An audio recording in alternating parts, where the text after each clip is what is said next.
खुलुमबाय गासै खौरांगिरि बिथांमोननिसिम जोङो जोंनि कक्लाबारि ब्लक इउथ बिपिएफनि जानानै गिबियावनो साबायखरखौ आरो बावहरग्रोनाय जाबाय। दा जोङो दिनै खौरां मेल लानायनि गुबै जाहोनानो जाहैबाय मैया 8 मे खालि जोंनि बारग' चिफ अर्थात जोंनि बिपिएफ दोलोनि आफादगिरि मानाव गेदेर हाग्रामा महिलारि सारखौ मोनसे बड'लेण्ड बुब्लि निउस पर्टेलाव बिथांनि सायाव गाज्रि सोंखारिनायखौ जों नुनो मोनदों। दा बिथांमोना बे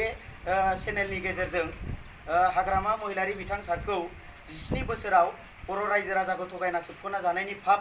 आरो स' दाय गैयै सुबुंफोरखौ जिउ फोजोबनायनि फाब होननानै बिथांमोना माने बे निउस चेनेलनि गेजेरजों फोसावदों। थारैनो बे निउस फोसावनायनि सायाव जोङो दिनै कक्लाबारि ब्लक इउथ बिपिएफआ बिथांमोनखौ सोंखारियो आरो बिथांमोननि एगेन्स्टआव जोङो दिनै कक्लाबारि ब्लक इउथ बिपिएफआ जोंनि नैबे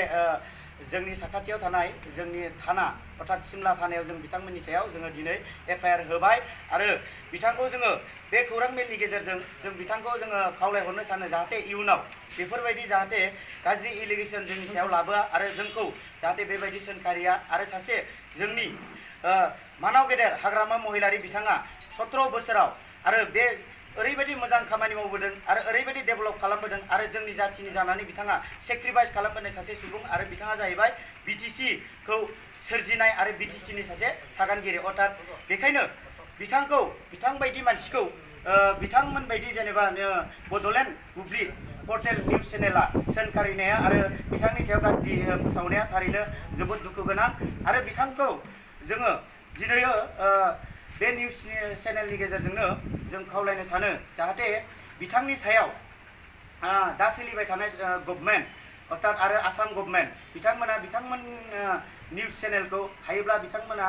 एक्सन लानांगौ आरो लोगोसे बिथांमोननि जिखिनि गाज्रि फोसावनाय बेफोरनि सायाव नायबिजिरनांगौ। मानो होनना बुङोब्ला जोंनि समाजाव बेफोरबायदि गाज्रि जुदि फोसावबाय थायोब्ला जोंहा समाजा गुबुंले जागोन आरो सासे मानगोनां सासे सुबुं सासे दैदेनगिरिखौनो बिथांमोना जुदि बिदि खालामोब्ला बिदि सोंखारियोब्ला दिनैनि समाव हाग्रामा सारखौ बिथांमोना सोंखारिदों गाबोननि समाव आरो गुबुनखौबो बिथांमोना सोंखारिगोन। बेखायनो गतिके जों खावलायो बिथांमोना जाहाथे बेफोरनिफ्राय जानगाराव थानांगौ आरो नैबे मोनसे बाथ्राखौ बुंनो लुबैदों बे चेनेलनि गेजेरजोंनो बिथां बड'लेण्ड बुब्लि पर्टेल निउस चेनेला नि दैदेनगिरि अर्थात सामलायगिरि बिथां राकेश रामसियारि बिथाङा सिगांनिफ्रायनो माने वान साइडेड निउस होयै फोसावबोनायखौ जों नुगासिनो दं। बिथाङा माने जेरावखि थाङा मानो जेरावखि जाया मानो जेब्लायबो मोनसेल' माने पलिटिकेल हान्जानि जानानै बिथाङा खामानि मावगासिनो दङ आरो बिथाङा जिखिनि माने फोसावो जेब्लायबो माने जोंनि एन्टि बिपिएफनि जानानै बिथाङा निउसखौ फोसावबाय थायो जाहाथे मोनसे निउस चेनेल जानानै जाहाथे एकदम खौसेयै जाहाथे निउस चेनेल हिसाबै माने बिथांमोनखौ जों खावलायो माने जाहाथे एकदम बयबो माने समान नोजोरजों बिथांमोना नायनांगौ आरो समान नोजोरजों नायोब्लासो जोंनि माने समाजा मोनसे डेभेलपआ जोंहा जागोन। बेखायनो दिनै जोङो गासैबो जोंनि कक्लाबारि ब्लक इउथ बिपिएफआ जमा जानानै बिथांनि जिखिनि गाज्रि खौरां फोसावनाय बेखौ लानानै जोङो दिनै जोंनि कक्लाबारि ब्लक इउथ बिपिएफआ दिनैनि दिनाव बिथांनि एगेन्स्टआव जोङो मोनसे थानायाव एफआइआर होनाय जाबाय आरो जों आसा खालामो बे एफआइआर होनायनि गेजेरजोंनो बिथांनि सायाव माने एक्सन लागोन जों बेखौ मिजिंथिबाय। बेखिनियानो।